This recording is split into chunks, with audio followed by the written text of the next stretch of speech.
This is a rare disease. See those stripes? In the white matter. These are characteristic imaging features which help us to make the diagnosis. When an image of a child's brain shows an unusual shape or malformation, it could be a sign of disease. However, pinpointing and correctly diagnosing brain disorders is not always easy because each disease can show variability in different people. So you see those are difference in image quality. To help doctors better treat young patients, Dr. Thierry Hausman and Dr. Michael Miller of Johns Hopkins are constructing a Google-like database of children's brain images. We're building essentially a brain cloud, which is a large database of images, magnetic resonance images of children's brains. Dr. Miller is the biomedical engineer responsible for developing the software that holds the brain bank. He says this database could help diagnose and predict pediatric brain diseases such as epilepsy and psychiatric disorders. We'd like to be able to do data mining, just like you can do on the internet, and search for groups of patients that have common features in their imagery. Dr. Hausman started collecting children's brain images in 1994 in Switzerland. Johns Hopkins paired him up with Dr. Miller to integrate his scans into a searchable program using a grant from the National Institutes of Health.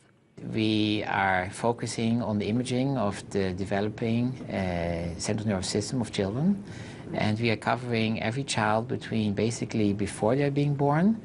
We start with the fetal time period, but for this particular data set, we start basically at the day of life, of the day of birth, up till the completion of the 18th year of life. They currently have about 7,000 brain scans and are adding up to 100 brains a month to the database. The more images collected, the better. The bigger the database, the more reliable we can use this database to identify diseases earlier, because the more data, the more you're including the variability of a disease. Dr. Hausman's goal is to make the brain cloud available to the public in 3 years. The software works very similar to facial recognition technology. A doctor uploads their patient's brain images, then the computer searches the database for similar patterns and sends the doctor results for possible diagnoses. There's many things in common with our Google search engine for brains, our ability to search on brain, with search engines on face. The software takes thousands of images in 250 different regions of the brain. Using computational anatomy, a study Dr. Miller pioneered, the computer creates an index to compare brain scans. Computational anatomy is attempting to understand the brain in its parts. The brain library Hopkins is building could allow doctors around the world to more quickly and efficiently diagnose children's brain disorders.